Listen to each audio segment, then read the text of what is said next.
La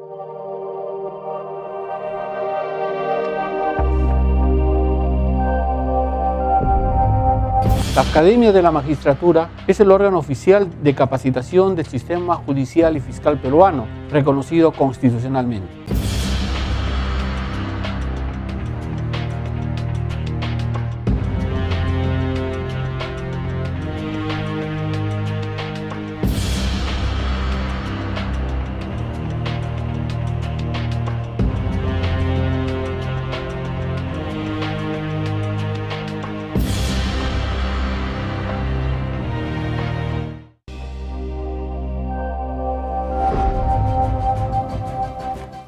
Amables televidentes, bienvenidos a vuestro programa Referente Jurídico, programa producido por la Academia de la Magistratura del Perú. El día de hoy vamos a tener una gratísima conversación con un destacado profesor universitario, además de excelente jurista en materia de derecho civil y también unas importantes incursiones en filosofía del derecho. Lo hemos visto participar en varios eventos tratando sobre temas vinculados precisamente a esta fuente, digamos, doctrinaria de la que el derecho no puede dejar de beber, y que además en su momento también tuvo una participación activa e intensa en el escenario político peruano, pues fue diputado de la República entre los años 1990 hasta el golpe de Estado el 5 de abril de 1992. Me estoy refiriendo al doctor Enrique Guerci Silva, a quien damos la más cordial bienvenida a Referente Jurídico. Muchas gracias, es para mí un gran placer estar con ustedes. Muchísimas gracias.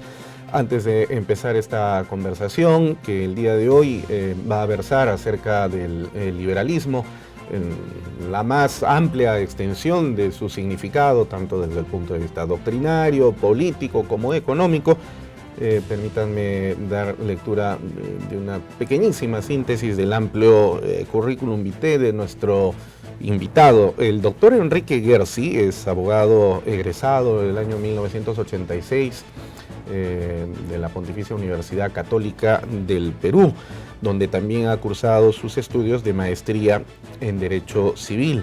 Actualmente se desempeña como profesor del curso de Análisis Económico del Derecho en esta Casa Superior de Estudios, su alma mater, y asimismo también en la Universidad de Lima. Además es profesor visitante de la Universidad Francisco Marroquín en Guatemala, profesor honorario de la Universidad Laica Vicente Rocafuerte en Guayaquil, Ecuador, profesor visitante de la Escuela Superior de Administración de Empresas en Buenos Aires, Argentina, miembro de Mont Pelerin Society y miembro de la Royal Economic Society. En noviembre del año 2015 recibió de parte de la Universidad Francisco Marroquín de Guatemala el grado de doctor honoris causa en Ciencias Sociales por su, como reza precisamente el diploma con el cual lo condecoraron, por su dedicación y entrega a la noble causa de la libertad y al imperio de la razón. Y por supuesto, cómo no recordar sus intensas presentaciones en la Cámara Baja, la Cámara de Diputados, entre 1990 y 1992. Qué gusto tenerlo en Referente Jurídico, doctor Guerci. Para mí es un gran placer, creo que están haciendo un gran trabajo, así que creo que hay que empujar lo máximo posible y apoyar en todos los esfuerzos de la Academia de la Magistratura en este sentido, ¿no? Muchísimas gracias. Le agradecemos realmente por esa deferencia que usted ha tenido con Referente Jurídico. Como lo hemos anunciado durante la presentación del programa, vamos a conversar el día de hoy sobre el liberalismo. Con todo gusto. Entonces, siguiendo esta metodología tradicional que nos dice que es aconsejable ir de lo simple a lo complejo, comencemos remitiéndonos hasta los orígenes del liberalismo inglés. Quizás sea John Locke la persona más particularmente especial en que tendríamos que apuntar nuestra mirada. Seguramente antes de él han habido otros personajes, pero John Locke parece ser por excelencia el padre del liberalismo. ¿Es esto correcto? Depende de cómo definamos el liberalismo y depende de qué área del liberalismo estemos particularmente interesados, ¿no? En materia de derecho constitucional, probablemente John Locke y antes que él, ¿no es cierto? Todo lo que fue la filosofía clásica, el caso de Thomas Hobbes, uno puede encontrar antecedentes importantes para la historia de la libertad. Si vamos a hacer una definición un poco más estricta del liberalismo económico, ciertamente tendríamos ya que pasar del siglo XVII al XVIII y pensar también en Inglaterra, más bien en Escocia, en Adam Smith, en David Hume, ¿no es cierto? Una perspectiva filosófica en el caso de Hume, una perspectiva económica en el caso de Smith. Y ya si estamos hablando, digamos, de una cosa más ideológica, más militante, tendríamos que venirnos al siglo XIX, el último tercio del siglo XIX, a Austria, lo que fue la Escuela Austriaca de Economía, que algunos llaman el neoliberalismo, que, digamos, los liberales nos resistimos a admitir como un término, pero, digamos, yo trataría de distinguir un poco de qué tipo de liberalismo hablamos, ¿no? Isaiah Berlin, que fue un gran filósofo liberal ruso, decía que la esencia del liberalismo es la definición de libertad, ¿no? Entonces, que cuando uno quiere identificar cuándo empieza el liberalismo, tiene que tratar de remitirse a la idea de libertad, ¿no? Y Berlin dice, los liberales definen a la libertad como libertad negativa, es decir, como ausencia de coacción.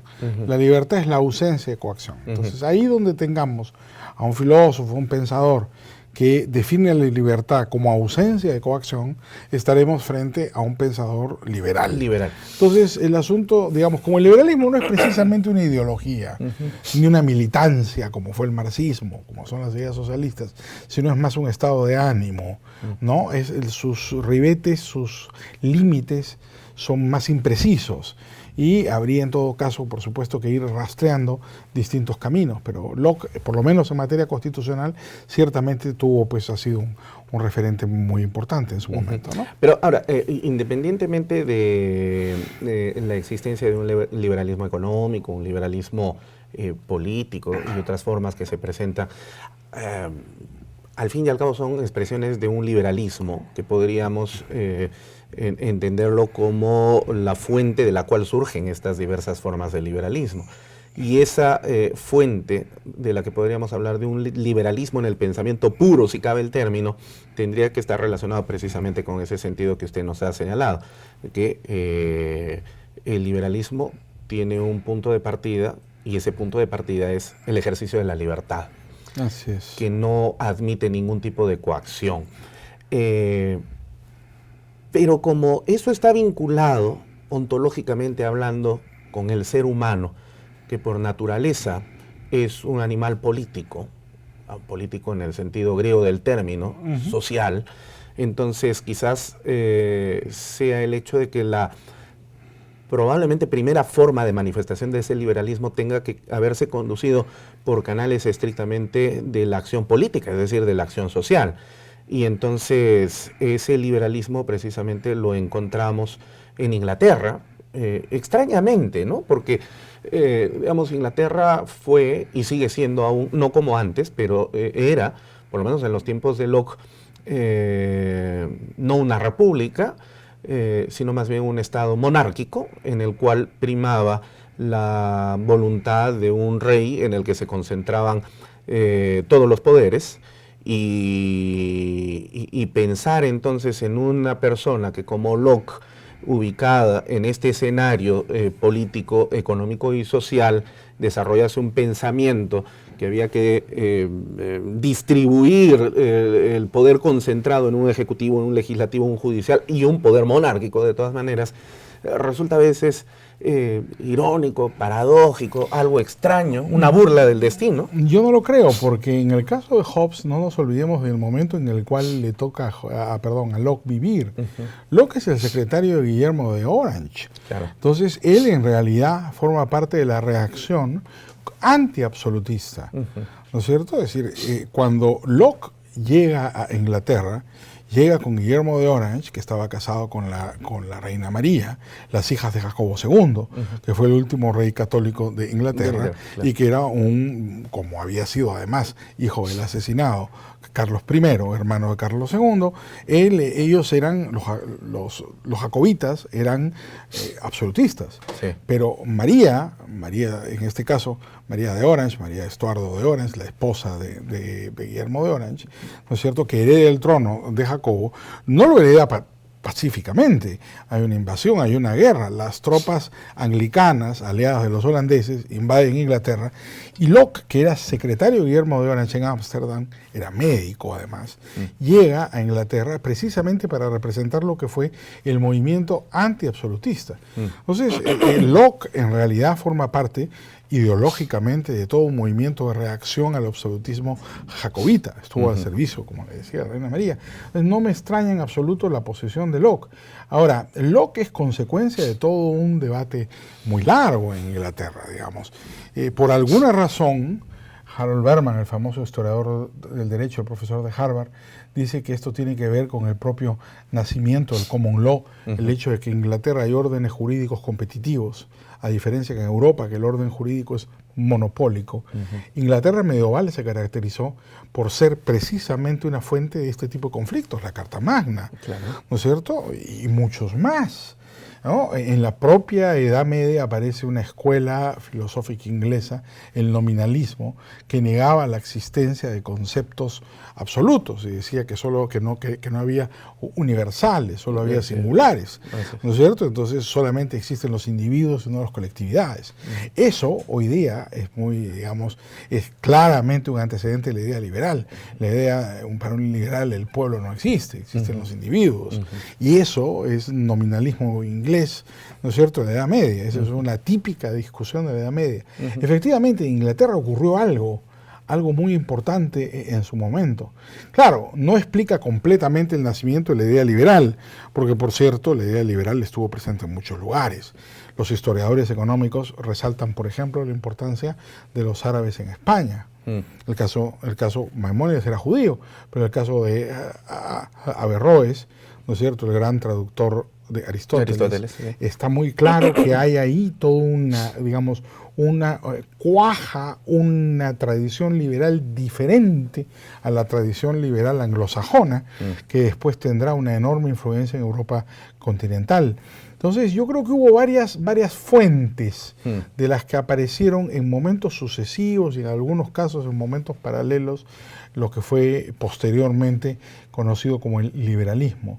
El gran momento, sin embargo, del liberalismo, previo a la Revolución Francesa, que fue su eclosión política, digamos, fue en mediados del siglo XVIII en Edimburgo, la llamada Ilustración escocesa, que es contemporánea de la Ilustración francesa, un poquito anterior, y que tiene una enorme influencia filosófica y económica, que es de donde aparecen finalmente las ideas de Adam Smith, que termina creando la economía como una ciencia autónoma, ¿no? Entonces, claro, la idea liberal no es una idea anglosajona, pero tuvo en el mundo anglosajón un desarrollo muy importante que no podemos soslayar, ¿no? Sí, claro que sí.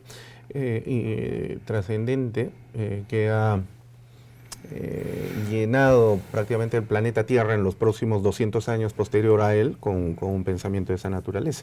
Vamos a hacer un primer corte comercial aquí para seguir conversando de estos temas. Con todo gusto. No se vayan, ya regresamos en Referente Jurídico.